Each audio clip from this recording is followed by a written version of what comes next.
Bill Belichick is running his game in Chapel Hill, North Carolina. And Bill Belichick, we know that Bill Belichick's got game.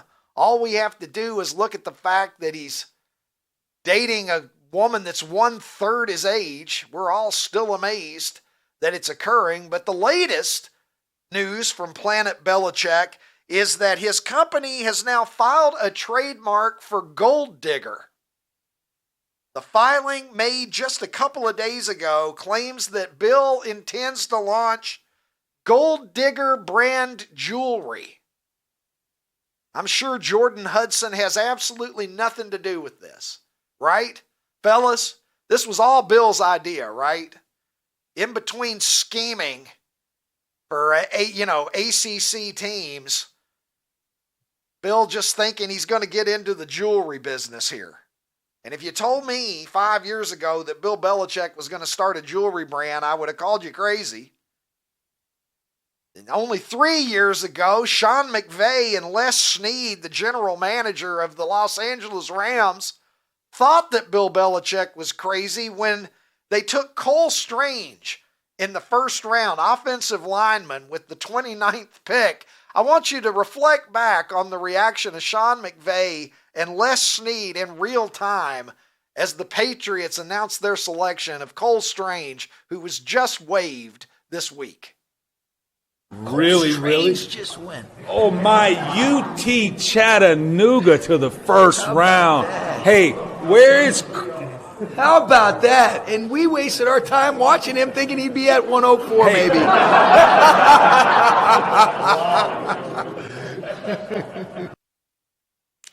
That's cold, is what that is.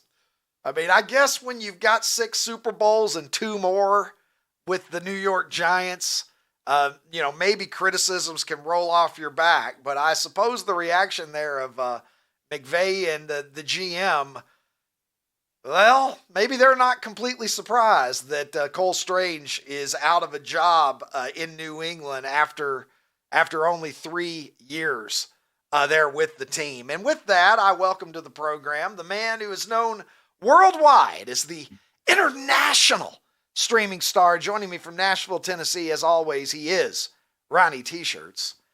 And Ronnie, Cracker Barrel just going full bore, forced to admit that they made a terrible error, and they're doing the thing that I would argue you'd never want to do in a situation like this, which is just basically admit that you got pantsed in front of the world. Have you ever heard of a focus group?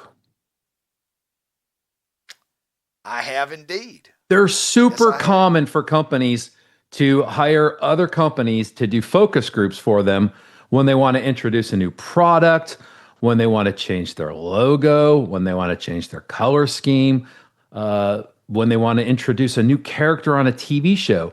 Companies are out there to do this for you.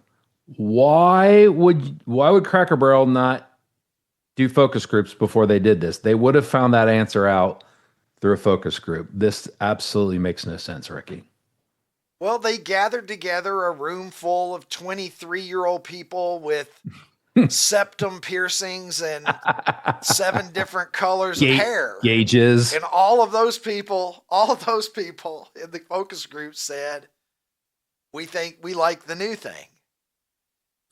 Democrats have spoken out. They said, hey, you're not going to give the Republicans all of the credit for this.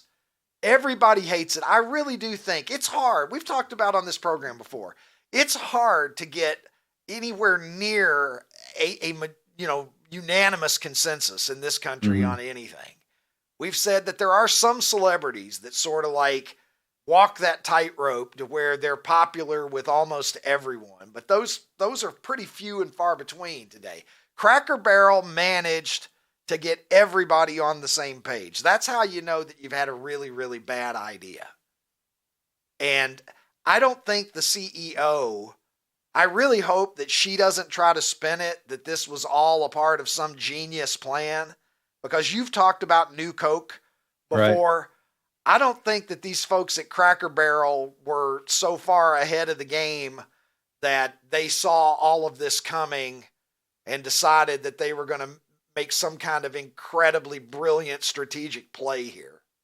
Yeah, I will say the one positive thing they're going to get out of this is, no publicity is bad publicity in the long run, right? So everybody's heard this name Cracker Barrel over and over and over and over and over again. And at some point, this whole story is going to die down and life's going to go back to normal. And it's going to be 3 months from now or 6 months from now or 2 years from now. And somebody's going to be driving by and they're going to be like, Cracker Barrel. Like, it's on their mind and they're going to be like, oh, I'm going to go to Cracker Barrel. So it's not all a loss for them because they are definitely getting that name out there. It'll be interesting to see what the short term effect is on this. But again, I've talked about it so much. I got to be honest with you, man. I don't know very many people that go to Cracker Barrel. Like I don't know the last time I went. And you live in Nashville, dude.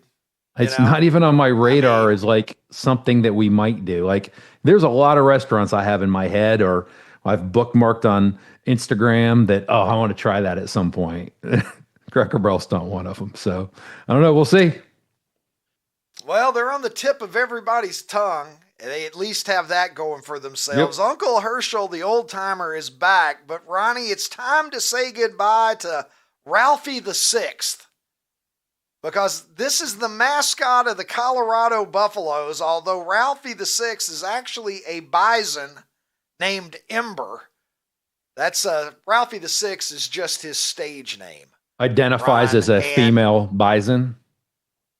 I don't know the gender of this bison, Ron, but I can tell you that an indifference to running, quote unquote, is the reason that has contributed to the retirement.